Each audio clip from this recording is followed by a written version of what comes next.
This video is going to give you an overview of some of the important features of writing a mathematical report.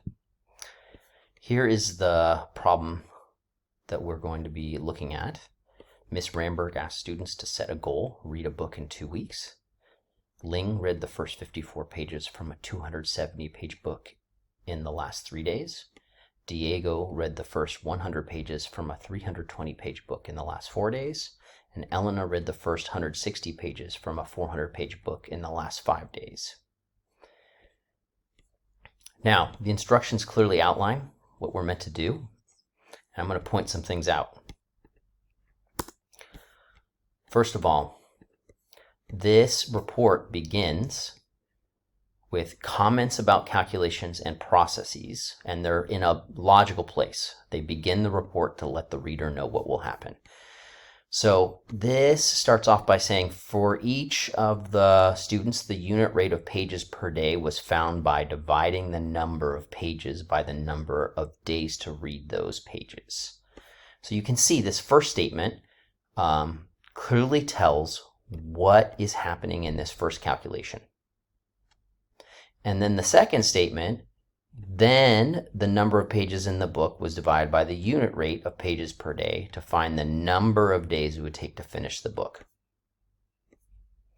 So then this tells the reader what the second calculation is about. This is really important to give reasons why each calculation is being made. It's very important for communication. Okay, and you'll see here math symbols are shown in an organized way using the equation editor in Google Docs. So you can go to Insert and then Equation, and you can use the correct symbols. Also, it says working out and conclusions are organized for each person. So this table is a really good way to organize the calculations, and then you see it's clearly stated what conclusions are made from the calculations. This is not the only way to organize your work, but this is a really good way to show organized calculations and giving reasons about what calculations are being made. So the next piece says 2 representations are used in this report. And so the 2 different representations that are being used are the calculations and then these double number lines. Okay, and you'll notice the double number lines are labeled with units, pages, and days. And also you'll notice that the calculations are labeled with units. This is really important. This rate is 18 pages per day. That's the whole unit. And then days and pages are also labeled along the way. And the double number lines are nice and organized, and they're labeled with each person. And then you'll notice that there are some comments in a place that makes it easy for the reader to follow along that help move between 2 representations. So they move between the calculations to the diagrams, and they use details, which are the specific numbers, from both representations to make connections and check the reasonableness of work. So you'll see here it says the double number lines to the right.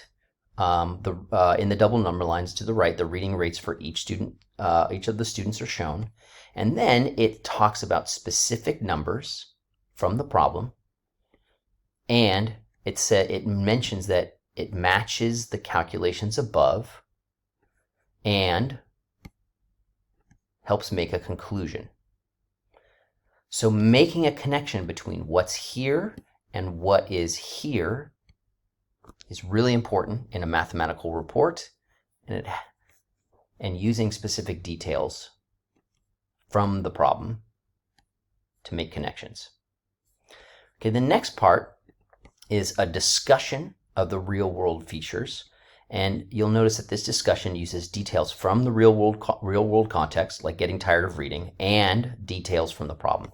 So here you'll see there are actually numbers from the problem in this discussion,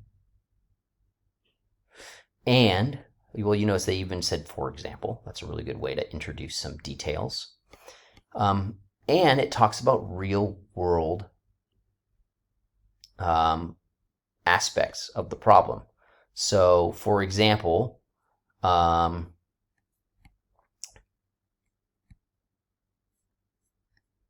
you can see if the student is busy with after-school activities.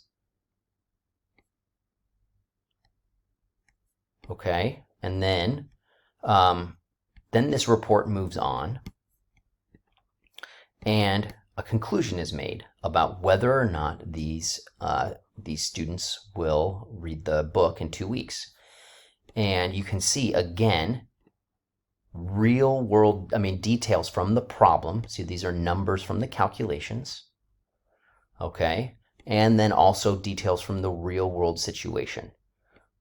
So speeding up in order to meet their goal, or a longer book. These are details from the real world situation. And then lastly, a claim about the accuracy of the work. So for example, the conclusions in my work have significant inaccuracies. And then some specific details are given to support this claim. Here are some details from the real world situation. So if it's a boring book, or if there are pictures in the book. And also, you'll see there's some numbers here